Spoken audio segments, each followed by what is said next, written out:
китобхонаи муассисаи давлатии маркази кӯдакон ва наврасони шаҳри Душанбе дорои 7670 нусха китоб буда, ҳамарӯза шумораи зиёди хонандагон аз китобҳои ин муассиса истифода мебаранд. ҳамчунин дар соли 2021 47 адад китобҳои бачагона, 23 адад маҷалла, 863 адад рӯзнома вориди китобхона гардида, онҳо аз ҷониби масъулин рақамгузорӣ гардида ба фонди китобхона дохил карда шуданд. масъулин ба ҳакамон иттилоъ доданд, ки бо мақсади баланд бардоштани донишу малака, ҷалб намудани кӯдакону наврасон ба китобу китобхона ва иштироки онҳо дар озмуну маҳфилҳои гуногуни илмӣ бадеӣ, ҳар моҳ дар муассисаи давлатии маркази кӯдакону наврасони шаҳри Душанбе вохӯрии шоирону адибони шинохта бо хонандагон, аъзоёни китобхонаи маркази кӯдакон ва наврасони пойтахт гузаронида мешавад. китобхонаи донишгоҳи давлатии тиббии Тоҷикистон ба номи Абуалӣ ибни Сино дорои 632987 нусха китоб мебошад, ки аз ин шумора 383943 нусхаашро адабиёти чопии таълимӣ, илмӣ, бадеӣ ва 249044 ададашро захираҳои электронӣ ташкил медиҳад. зимни суҳбат бо ҳайати ҳакамон масъулини китобхона зикр намуданд, ки то санаи 20 декабри соли 2021 ба фонди чопии китобхонаи донишгоҳ 320 номгӯй, 11753 нусха адабиёт ворид гардидааст ва ҳамаи адабиётҳои воридгардида коркард шуда ба шуъбаи нигоҳдории фонд супорида шудааст. гуфта шуд, ки дар бахши коркарди адабиёт ва бахши маълумотдиҳии библиографии китобхона тафсири аналитикӣ аз 44 маҷаллаҳои соҳаи тандурустӣ, ки иборат аз 372 мақола мебошанд, ба феҳристи электронӣ ворид карда шудааст. ҳар як донишҷӯе ки ба ман омада будам лозимаи дарс мешинад, студентски қабул мекунам, қабул карда мешавад. донишҷӯе ки аз ман китоб гирифт, штрих-код омад ва ман студентски айдиашро дар ворид мекунад. донишҷӯ ҳамин китобда як соата чанд бор мегирам наметиҳам, дар номаш ба ҳар як соаташ қабул карда мешавад. китобхонаи давлатии бачагонаи ҷумҳуриявӣ ба номи Мирсаид Миршакар яке аз китобхонаҳое мебошад, ки аз даври ноҳиявӣ ба даври шаҳрӣ рохат гирифтааст. ин китобхона калонтарин китобхона дар ҳудуди ноҳияи Шоҳмансур буда, дар он зиёда аз 112724 нусха китобҳои илмӣ, бадеӣ ва таълимӣ мавҷуд мебошад, ки ҳамарӯза шумораи зиёди дӯстдорони китоб ба ин даргоҳ ворид мешаванд. тибқи иттилои роҳбарияти китобхона ба аъзои ҳакамон маълум гардид, ки айни замон дар ин китобхона 7412 нафар аъзо буда, ба обуначиён 27 нафар корманд аз рӯи ихтисосҳои гуногун хизмат мерасонанд. боиси қайд аст, ки ҳайати ҳакамон дар ин озмун ба иштирокчиён аз рӯи шартҳои низомнома баҳо мегузоранд.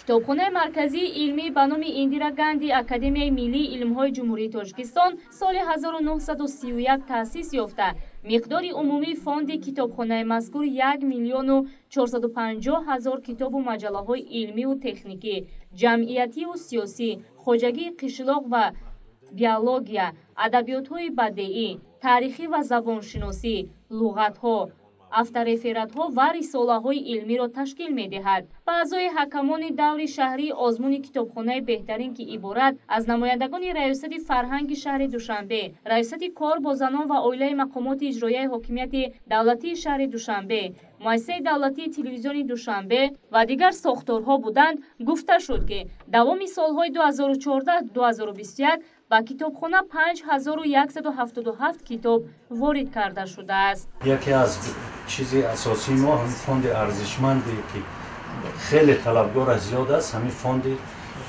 бо номи кишваршиносӣ ки мо мегӯем иртибот дорад ба Тоҷикистон, ки дар онҷо китобҳо ҳам ба забони тоҷикӣ ҳастанд, ҳам ба дигар забонҳои дунё ки бахшида ба Тоҷикистон ҳастанд. теъдоди умумии хонандаҳои мо хушбахтона бо ҳамин иқдомҳое ки сурат гирифт, ин озмунҳои фуруғи супитонҳои илм, фуруғи маърифат, теъдод хеле зиёд шудааст. ҳудудан дар як сол мо фақат ҳузурӣ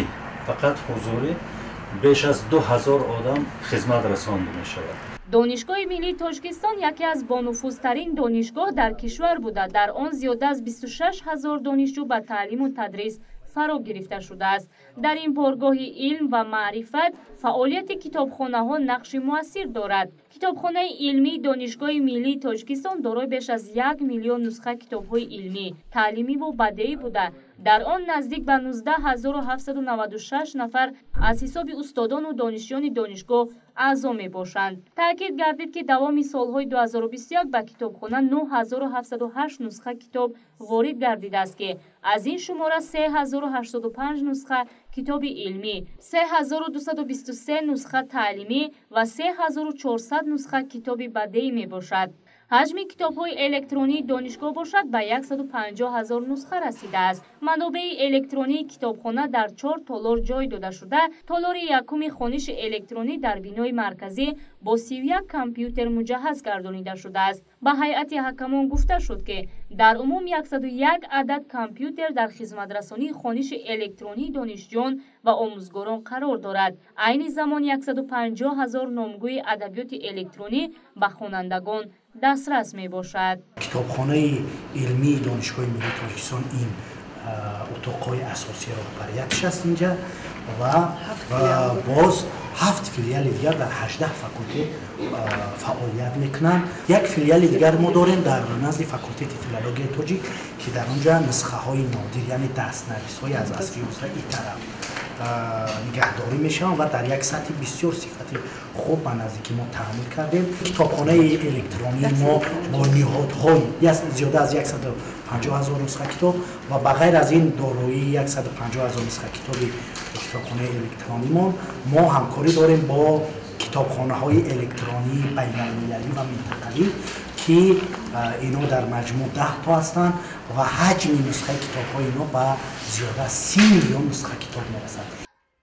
китобхонаи шахсии Обиду Фозил ва Шоисматуллоев Шоназар яке аз китобхонаҳое мебошанд, ки дар номинатсияи китобхонаи беҳтарини оилавӣ дар даври ноҳиявӣ сазовори ҷойи аввал гардида ба даври шаҳрӣ рохат гирифта буданд, ки ҳайати ҳакамон аз ин китобхонаҳо низ дидан карданд. дар китобхонаи шахсии Обиду Фозил наздик ба 9300 китобҳои илмӣ, бадеӣ ва иқтисодӣ мавҷуд мебошад. китобхонаи муосири пойтахт аз ширкатдорони дигари озмун аст. ҷои таъкид аст, ки озмун дар 4 бахш: китобхонаи беҳтарини оммавӣ, китобхонаи беҳтарини илмӣ соҳавӣ, китобхонаи беҳтарини идоравӣ ва китобхонаи беҳтарини оилавӣ гузаронида мешавад. китобхонаи муосири пойтахт бошад дар бахши китобхонаи беҳтарини оммавӣ иштирок намуд.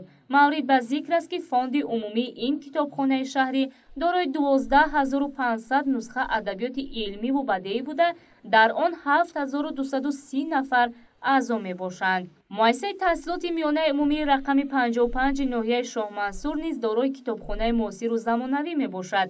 тибқи иттилои масъулин, дар ин китобхона 36588 китобҳои бадеиву таълимӣ мавҷуд аст, ки ҳамарӯза устодону хонандагон аз ин маҳзани хирад баҳравар мегарданд. аз шумораи умумии хонандагони муассиса 1950 нафар дар ин китобхона аъзо мебошад. ҳайати комиссияи озмуни китобхонаи беҳтарин дар ноҳияи Шоҳмансур аз рӯи шартҳои озмун ба ин китобхона низ баҳо доданд.